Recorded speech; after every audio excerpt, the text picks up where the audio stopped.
Now, I'm assuming you've already talked to your partner about this, and if you haven't, I suggest you do so. You don't want to surprise her with a motorcycle in the garage. It will not go down well.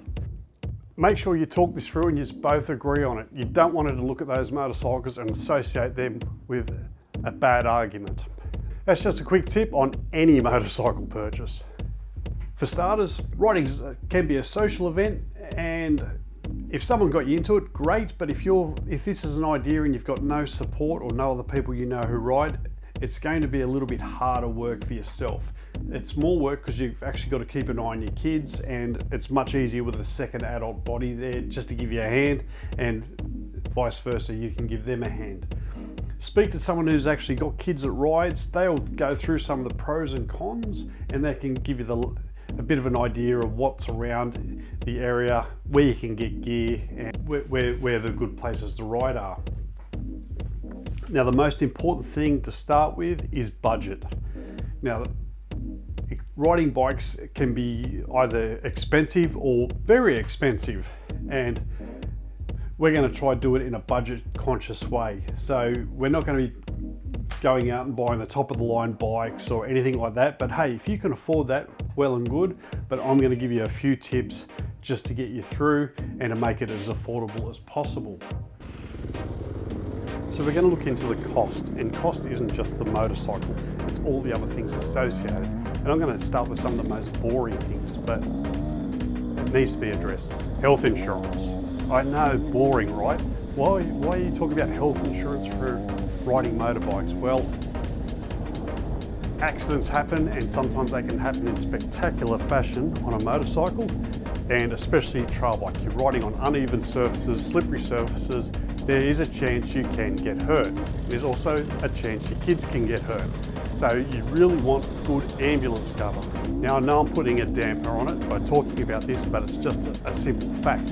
You don't want a $2,000 bill because your kid had to be chopper lifted out of a riding park because they've come off their bike and broke something and needed to be taken away to the nearest hospital, and the nearest hospital's an hour and a half away. You can see where I'm going with this, so check your health insurance. All right, so next point, where are you going to ride? Now, in my case, I live in Sydney, and most of the motocross parks are a good hour in any direction outside of Sydney. Now, we do have an indoor motocross park that's just opened up at Eastern Creek, happy days. So there are things like that you can look at, but find your local motocross park. How far away is it? What does it cost? Now, I know some of you say, oh, well, I don't need that. I'm just gonna ride it in a park somewhere. And that's cool, no problem. But I want you to consider this. If you come off, there is no support there. If one of your kids come off, you have no support. Most motocross parks have got trained staff. They can get you to an ambulance point. The ambulance knows the exact location.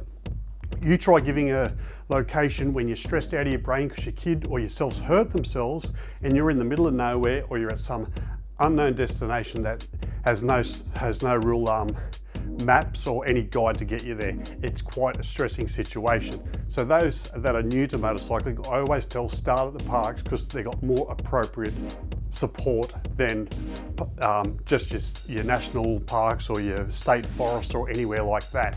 Don't get me wrong, there are some great places where it's just open field, but for learners, you really want a lot of rules in place to make their experience and your experience that much more enjoyable. So definitely factor in membership for parks, or actually your daily costs for riding at these at motocross parks. So the next thing is looking into the costs of running a motorcycle. Speak to your local dealership or your local workshop and just say, look, tell them you're new to riding, and they can give you a ballpark figure, but expect it to be quite a range. Your more basic bikes are much cheaper to maintain than your highly strung performance motocross bikes, and we're going to address that when it comes time to actually purchasing a bike.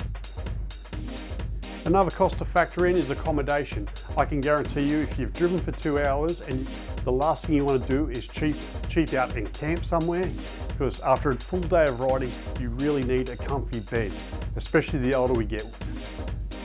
Men in their 40s cannot ride like we did in our 20s, sleep it off on an uncomfortable ground and get up and expect to be able to ride again the following day. Now, all of this kind of sounds all depressing and mood killing, but in the end, if you have an idea of this expense, how often you're going to do it, it's going to give you a proper budget and whether you can afford to do it or not.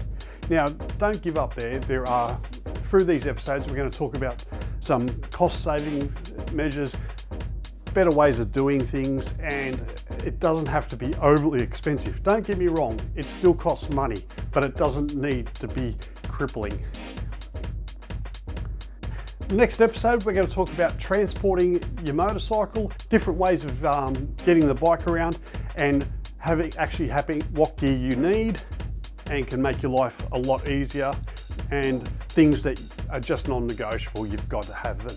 Anyway, thanks very much for watching. Please like, share, and if you haven't done so already, hit the subscribe button. For those of you who want regular updates on this series, don't forget to hit the bell, and I'll see you on the next vid.